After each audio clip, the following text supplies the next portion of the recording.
اللہ نے اس کو دریا میں غرق کر دیا، اللہ نے اس کو دریا میں ڈبو دیا، اور اس کی لاش کو جب دریا نے نکال کر کے پھینک دیا تو کتے بھی اس کی لاش کو کھانے کے لیے تیار نہ تھے، کتے بھی اس کی لاش کو کھانے کے لیے تیار نہ تھے۔ اور آج تک فرعون کی لاش ایک میوزیم کے اندر پڑی ہوئی ہے، نہ اس کو کفن نصیب ہے، نہ اس کو قبر نصیب ہے۔ کیا آپ یہی چاہتے ہیں؟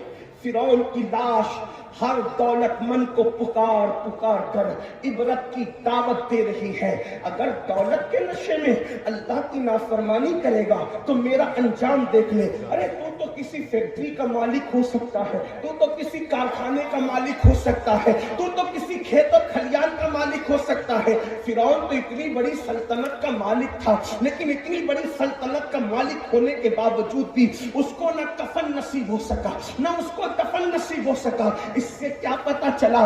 گناہ مت کرو، جہاں گناہ ہے وہاں فنا ہے۔ یاد رکھنا، گناہ کر کے انسان کو لذت تو مل سکتی ہے، لیکن گناہ کر کے انسان کو عزت نہیں مل سکتی۔ چند لمحے کی لذت کے لیے آخرت کی عزت کو تباہ نہ کرو۔ ایک دن مرنا ہے میرے بھائی۔ روح کا رشتہ جسم سے ٹوٹ جانا ہے، روح کا رشتہ جسم سے ٹوٹ جانا ہے۔ کچھ تو آخرت کا خیال کرو۔ اب کیا گناہ ہی رہ گئے ہیں؟ اللہ اکبر۔ تو میں عرض یہ کر رہا تھا، بات دور نہ نکلے، مجھے جلدی سے اپنے بات کو مکمل کرنا ہے۔ حضرت حدیث پاک میں آتا ہے، اللہ کے رسول غیب کا نبی صلی اللہ علیہ وآلہ وسلم فرماتے ہیں کہ جس نے دنیا میں زنا کیا ہوگا قیامت کے دن اس کے وجود پر جہنم کی آگ کی بنی ہوئی قمیص پہنائی جائے گی۔ جہنم کی آگ کی بنی ہوئی قمیص جب اس کے وجود پر رکھی جائے گی، یہ میں اپنی طرف سے لے کر ہوں، اس حدیث کو فقیہ عبداللہ سمرقندی نے اپنی کتاب میں لکھا ہے۔ اللہ اکبر۔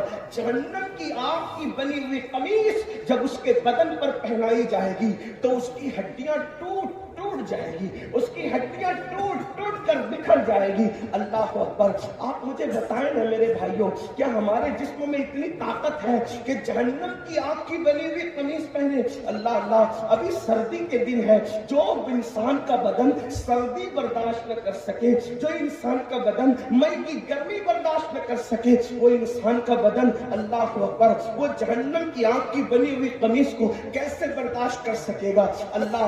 اس لیے گناہ کبیرہ سے بچو، بڑے گناہوں سے بچو۔ یقیناً زندگی میں کبھی ایک موقع ایسا آتا ہے انسان پر کہ آپ گناہ کرنا چاہیں گے، گناہ کا پورا ماحول ہوگا، کوئی روکنے والا نہ ہوگا، کوئی ٹوکنے والا نہ ہوگا، کوئی منع کرنے والا نہ ہوگا، لیکن یاد رکھنا، یہ سوچ کر گناہ چھوڑ دینا کہ میرا اللہ مجھے دیکھ رہا ہے، بس یہ سوچ کر اللہ دیکھ رہا ہے۔ یاد رکھیں، اپنے جیسا انسان دیکھیں، ہم گناہ نہیں کرتے، اللہ دیکھ رہا ہے، ہم گناہ کیوں کرتے ہیں۔ اپنے ابا دیکھیں، ہم ان کے سامنے سگریٹ نہیں پیتے، اللہ دیکھ رہا ہے۔ زنا کیسے کر لیتے ہیں، اللہ اکبر۔ پیر صاحب دیکھ رہے ہیں تو کھڑے ہو کر کے پانی نہیں پیتے، اور اللہ دیکھ رہا ہے تو بدکاری کر لیتے ہیں۔ یعنی کہ انسان جتنا اپنے پیر کا احترام کرتا ہے اتنا بھی اللہ کی عزت نہیں کرتے، اتنا بھی اللہ کا احترام نہیں کرتے۔ قرآن اسی لیے تو کہتا ہے وما قدر اللہ حق قدری، کہ تم نے اللہ کی ایسی عزت نہیں کی، تم نے اللہ کی ایسی قدر نہیں کی جیسا کہ اس کی قدر کرنے کا حق ہے۔ اپنے جیسا انسان دیکھے، بلکہ بڑھ کے کہوں، اگر کسی آفس پر لگا ہوا ہو کہ آپ سی سی ٹی وی کیمرے کی زد میں ہے، یعنی سی سی ٹی وی کیمرے یہاں لگے ہوئے ہیں، تو آدمی گٹکا کھا کر وہاں تھوکنا بھی پسند نہیں کرتا۔ کیوں؟ اس لیے کہ میں سی سی ٹی وی کیمرے کی زد میں ہوں۔ اگر پان کھانے والا پان کھا رہا ہے اور سی سی ٹی وی کیمرے کی زد میں ہو تو اللہ اکبر، آدمی پان کو وہاں نہیں تھوکتا۔ کیوں؟ اس لیے کہ سی سی ٹی وی کیمرے کی زد میں ہے، کیونکہ سی سی ٹی وی کیمرے کی زد میں ہو تو یہ ضرور دیکھا جائے گا کہ امین القادری آفس پہ چڑھتے ہوئے کیا کر رہا تھا، اترتے ہوئے کیا کر رہا تھا۔ اے نادان انسان، اپنے جیسے انسان کے لگائے ہوئے کیمرے کے سامنے تو ہے تو تو اتنی احتیاط کر رہا ہے کہ تو پان کو بھی نہیں تھوک رہا ہے، تو گٹکے کو بھی نہیں تھوک رہا ہے اور تجھے ہر وقت، ہر گھڑی، ہر لمحہ آٹو پہ ہے، 24 گھنٹہ تیرا اللہ تجھے دیکھ رہا ہے. کیا خیال ہے تیرا؟ ان اللہ کان علیکم رقیبا، اللہ تجھ پر کڑی نگرانی کر رہا ہے. اللہ اکبر. آج کی آپ کو بتاؤں، ایک مرتبہ میرے اور آپ کے آقا سچے نبی صلی اللہ علیہ وآلہ وسلم نے فرمایا، اے میرے صحابہ، جہنم کے اندر ایک وادی ہے. اب ذرا توجہ سے سننا.